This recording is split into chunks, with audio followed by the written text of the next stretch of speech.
Hello, in this presentation we discuss the evaluation of the Flow Coaching Academy program. I'm Amanda Watt, Research Manager at the Health Foundation, and with me co-presenting is Miriam Broeks, Senior Analyst at RAND Europe. We would also like to thank and acknowledge the other colleagues at the Health Foundation, RAND Europe, the University of Sheffield and the FCA that help support this program and its evaluation. In this presentation, we're going to provide some brief background information on the program, the aims of the evaluation, and discuss some of the initial findings from the evaluation that are specific to the flow coaching improvement approach, but also applicable more widely to other QI approaches. The Flow Coaching program was launched in 2015 and aims to empower frontline health and care staff to improve patient flow and experiences through the healthcare system by spreading and sustaining a QI methodology and developing a learning network of local FCAs across the UK. The Health Foundation has supported the testing, development and evaluation of approaches to improving flow within the NHS over the past 10 years, and this slide shows a few of our reports. In this period, the NHS has faced increased pressure in terms of demand, funding constraints and staff shortages to provide care for an increasing number of patients with more complex needs. And the coronavirus pandemic has also delivered an unprecedented challenge to health and care services. Meeting this growing demand for services alongside staff shortages was also recognised as a major challenge in the NHS long-term plan and has led to a number of national initiatives seeking to improve patient flow. Despite continuing evidence of gaps between the care patients receive and what they should receive, QI efforts have shown mostly inconsistent and patchy results. Most of the efforts to improve flow in healthcare tend to focus on a small segment of the patient journey, due in part to the challenge of working collaboratively across multiple teams, services and organisations. The FCA is an alternative and complementary approach to these initiatives. It is led by frontline health and care teams and seeks to improve flow from the patient perspective across the whole care pathway, including overlaps into the other health and care and social care organisations. The program is also scaling the approach by developing a learning network of local FCAs to develop the capability to train improvement coaches across the UK. As you can see on this slide, the FCA network is made up of the FCA Central, hosted at the Sheffield Teaching Hospital NHS Foundation Trust, and local FCAs based in organisations delivering flow coaching training locally across the UK. The ambition of the program from the outset was to scale up the approach, and currently the program has established a UK network of 13 local flow coaching academies, and this map shows the geographical spread in 2019. The core team at FCA Central in Sheffield is responsible for the strategic and operational delivery of the program and acts as a central training faculty. They deliver a one-year action learning course to clinicians and managers in team coaching skills and improvement science at the care pathway level to improve patient flow through the healthcare system. Pathways are defined at a condition level, reflecting how patients experience and move through care systems. The coaches put their skills into practice by leading big room meetings, which bring together staff from each step of the patient journey, enabling them to assess, diagnose, and iteratively test changes to improve patient flow. This is a novel approach, as well as bringing people together from across the breadth of the pathway. It seeks to ensure that each person in the room has a voice and is an equal partner in the improvement process, regardless of their status of experience. This kind of egalitarian approach and the focus on jointly discovering a way to a solution rather than imposing a predetermined solution is unusual in healthcare improvement. Each pathway is co-coached, with one of the coaches being a clinician and the other external to the pathway.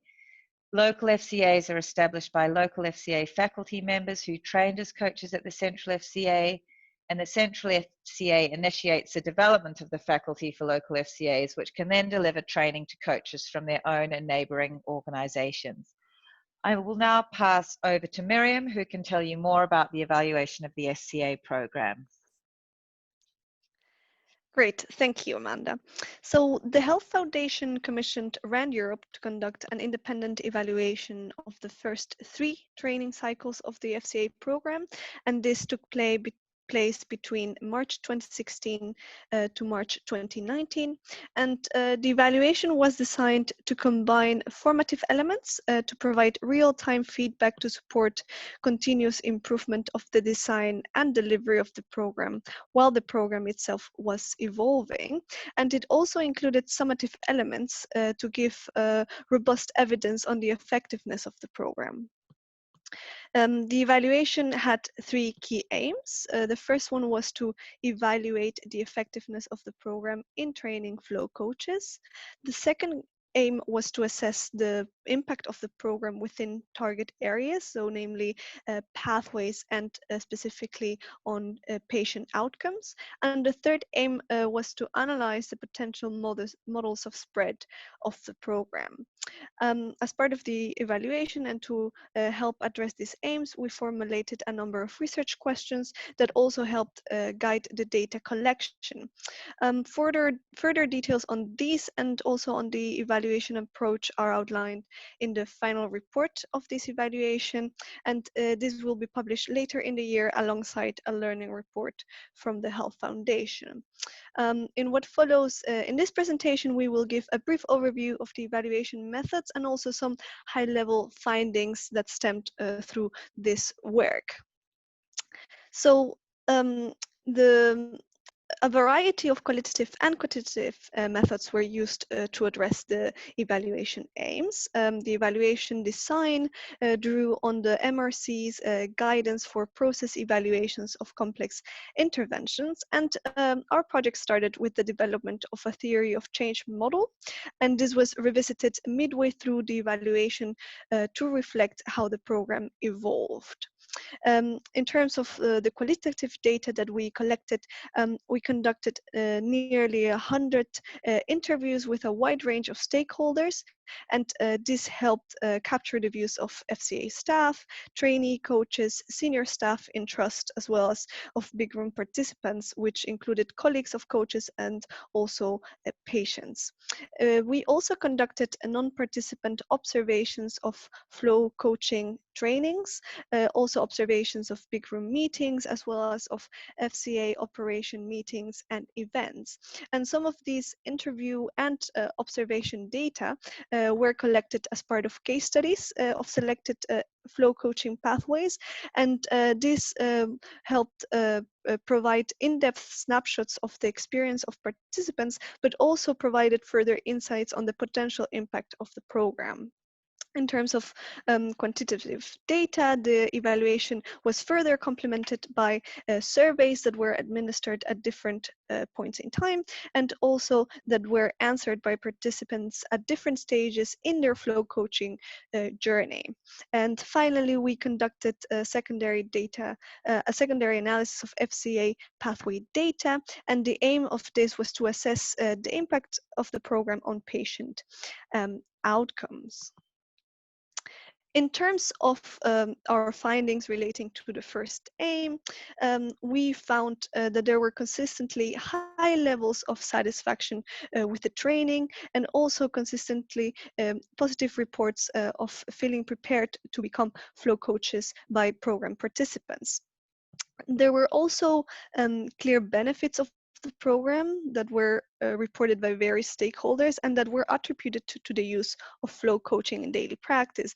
And specifically, participants identified that through flow coaching, new skills were brought into the pathway.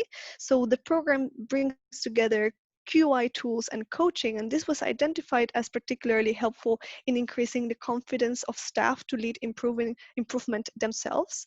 And also participants identified that thanks to flow coaching, there was better communication along the pathway, staff engagement improved, as well as there was an improved sense of ownership and flattened hierarchies. Now, in terms of the impact of the program specifically on patient outcomes, through the secondary analysis of pathway data, we found that there were some cases where there was a clear positive improvement in pathways that resulted from flow coaching.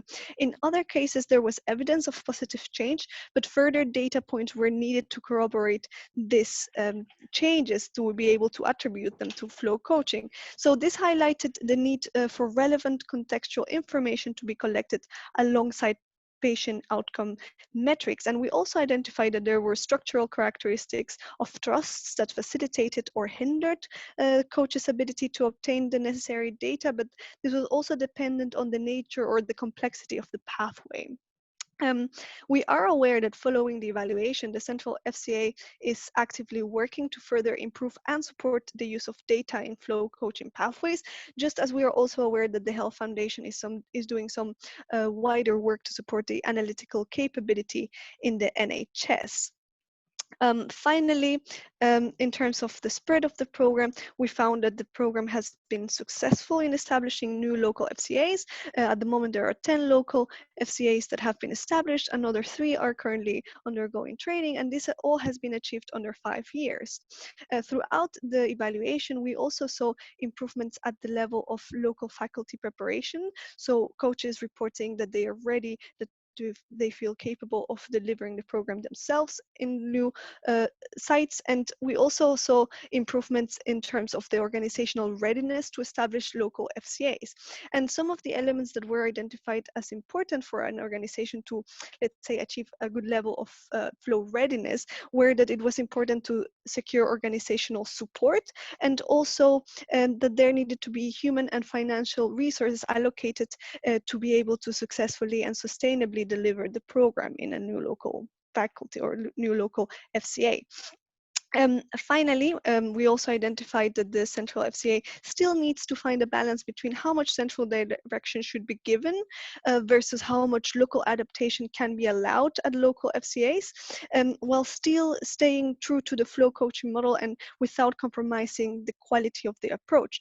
So this highlights that it's important to give attention to and introduce formal processes to maintain quality. And once again, we're aware that the Central FCA is actively working to introduce mechanisms to monitor quality and to share best practice across the network. So the program continues to evolve, and therefore Amanda will now tell you more about the current status of the program. Yeah, thanks, Miriam. So the Flow Coaching Academy exists to enable staff in every healthcare organisation to continuously improve patient care and experience. And in the first few years, the program has really evolved from an emergent initiative into an evidence-based, replicable approach to improvement at scale. Where there is capacity for doing improvement work, the Central FCA and local FCAs are accumulating a growing body of evidence of impact to support the program as a distinctive and valuable QI approach for healthcare. We do have continued hope, and based on the evaluation, we believe this is a really promising approach. And this is because the particular way the program provides training in both the human skills, i.e. the coaching, and also the technical skills such as measurement of impact. And I think this combination of a focus on the pathway, the use of a big room, and the structured coaching represents a distinctive offer in the current QI landscape in the UK. The program continues to develop their guidance and communications, and over the years the program has and continues to develop their practical, systematic and a detailed approach to training flow coaches to drive improvements across a variety of pathways. There is now a dedicated website which enables the flow coaches to access materials and updates.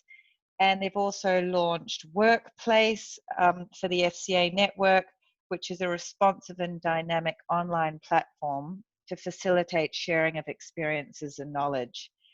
Some aspects of the program have been delayed due to COVID, such as the new sites due to join as part of Cycle 5, but the central team are planning how to deliver the training looking at virtual and mixed models.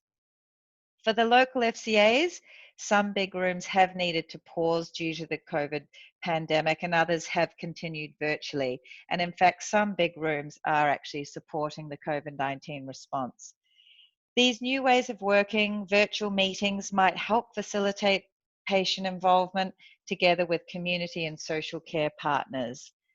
And just to say, at the beginning of the year, the Health Foundation commissioned Ipsos Mori in partnership with the strategy unit to undertake a summative evaluation of the program. And with this will help us understand the overall impact of the program during its 5 years of operation. And we hope it will also provide valuable learning to the Health Foundation and wider system stakeholders about how to scale and embed QI across multiple sites, clinical pathways, and settings. Thank you so much for listening, and please do keep an eye on this exciting space.